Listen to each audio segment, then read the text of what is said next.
Hey friends, this is Free Opinion bringing you my free opinion, and today we're going to be looking at this story. I'm going to read this story, I'm going to give my thoughts on it. You guys have your own opinions on this. Keep your mind open, because Detroit City worker says election workers were told to backdate ballots, just like in Pennsylvania.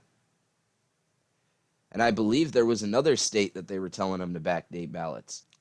A city of Detroit election worker said at a Michigan state legislator on Wednesday that she was told to backdate absentee ballots. The woman, who was identified only as Jessie Jacob, told the bipartisan legislative hearing on Wednesday night that she and others were directed to backdate about 100,000 absentee ballots, or about 10,000 per day. The woman confirmed to former New York Mayor Rudy Giuliani, one of the President Donald Trump's lawyers, that her supervisor told her to do this. Giuliani asked her if her supervisor told her to use the phony date of the day, and Jacob replied in the affirmative. Would you say, Jesse, that was an experience you never expected? That level of crookedness and dishonesty at the Detroit Center for Counting Votes? Giuliani asked her. Yes, the whole city, she responded. So, say two places in Michigan were told to backdate 100,000 absentee ballots. Now, we know that every time they told people to do something, it heavily favored Biden. You take away those 200,000 votes that were backdated.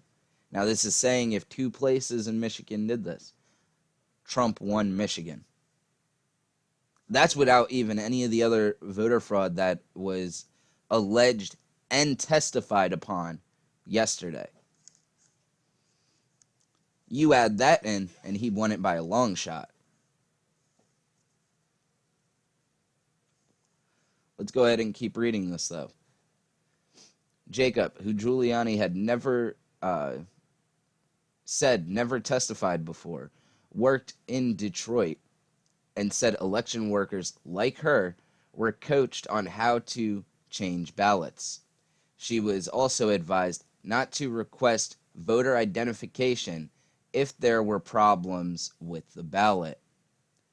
However, Jacob said she continued to ask for voter ID for her peace of mind.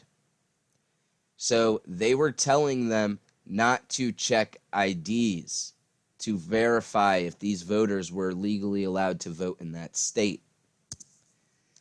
But there's no fraud, guys. There's nothing wrong here. That's a regular thing, to just allow everybody and anybody to vote in an election without knowing if they're actually somebody that's supposed to be living there. Yep, that's a regular thing.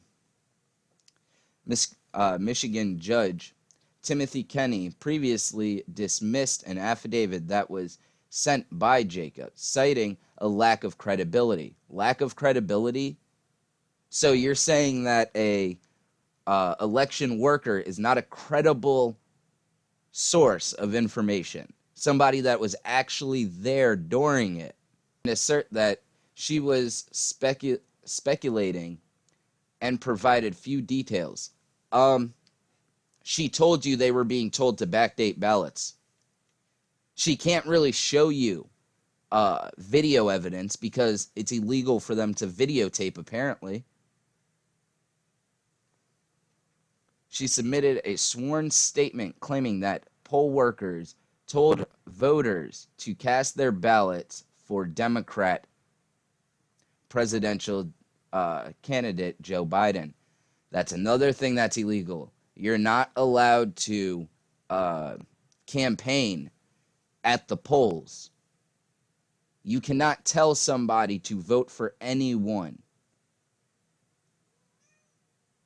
You're not even allowed to pass out information about about the candidates in front of the building. What makes you think you could do it inside the building? Let's keep going, though.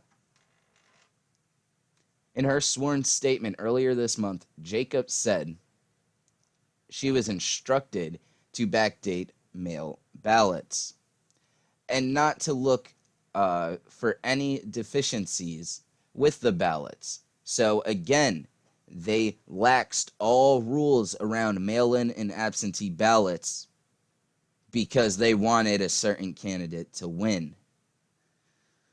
She also claimed she was told not to ask for identification when voters arrived to vote in person. Here where I live at,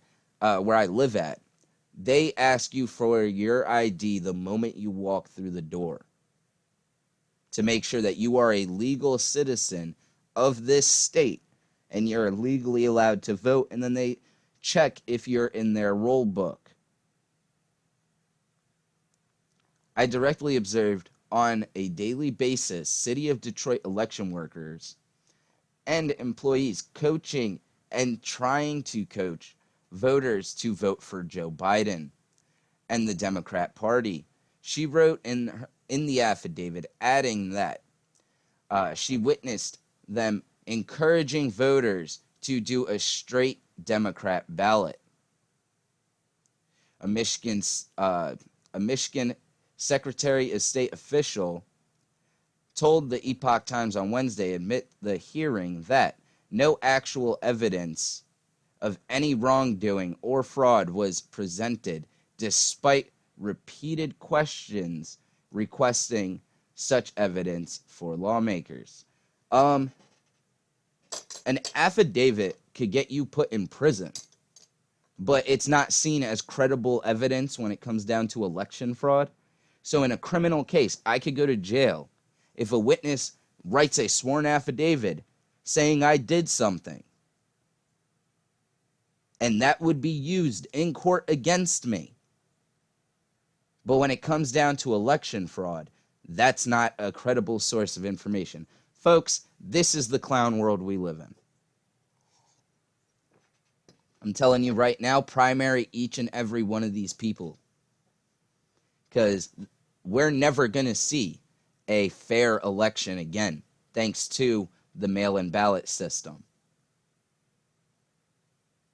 How are places having over 100% turnout rate, all right, when any year before that, it would have been impossible to see 100% turnout rate? You want to know why? Because people die and people move away.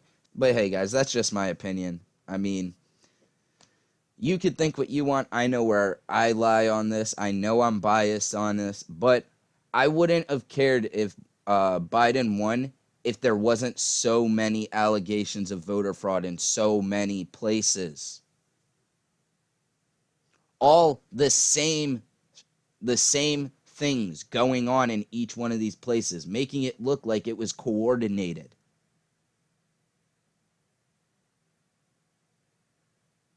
I'm sorry, but normally the simplest solution is the true answer. All right? And the simplest solution is there is widespread voter fraud. Look at Matt Brynard's Twitter. I'll put that in the description. Look through that, because he goes into detail. He has many of people that he spoke to and that the people that work for him spoke to, saying that they never received a mail-in ballot, they never asked for one, but somehow they received one at an old address. They they filled out the application, sent it back from their old address, then filled it out and sent back the actual ballot at their old address, while they were in a different state voting and didn't know anything about their mail-in ballot in, say, the person lived in Georgia before but then moved to North Dakota. All right? There were people that were voting in states that they haven't lived in for years. Look at the guy that is training for the Olympics right now. He was on the Ingram angle with Laura Ingram. He told her, yeah, look, I apparently voted at my old address. I think it was in Arizona. It was either Arizona or Nevada. Okay? In their system, it says that he voted by mail, even though he voted in Tennessee, where he has lived for over a year. Y'all aren't hearing me. There's way too much fraud for us to just turn a blind eye to. Nowhere in any election before this one have we ever had this many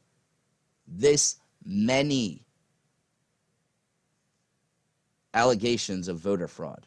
Never before. But hey, guys, this is my opinion. Please like, comment, subscribe. Let me know what you think, because I know what I think, and like I've said in the past, I do have a bias. But I am one of those people that it's not hard for me to lose. I've been losing my entire life. All right? And I'll tell you right now, I do not like the mail-in ballot system that they set up. There's way too many chances for fraud. And with them not matching signature verifications and stuff, it gives them even more of a chance for fraud. And then them backdating about 100,000 ballots, that's 100,000 in Detroit alone that need to be thrown away. Guys, please be good. Have a nice day. I'm going to be making another video here pretty soon because I got to catch up on all the stuff that happened in Michigan. Don't let them lie to you and tell you that there's no voter fraud. The Comedy News Network, y'all need to stop watching them. Y'all need to actually go out there and start looking into these allegations, because they are plentiful. There's more allegations in these states than I think there's been throughout the entire U.S. And here's another thing, okay? For anybody that thinks Donald Trump is saying that there's election fraud because he lost, he won in 2016 and was still saying that there was widespread fraud then. He's just been allowing it to compile. This is where the fraud ends, and we need to keep putting this information out, because the regular news media, Twitter, Facebook, all of these overlords are trying to constrain any information. It used to be said to keep information from people, put it in a book, because people would rather be told information and told what to think than to go and read the information and form their own opinion. You guys have a great day.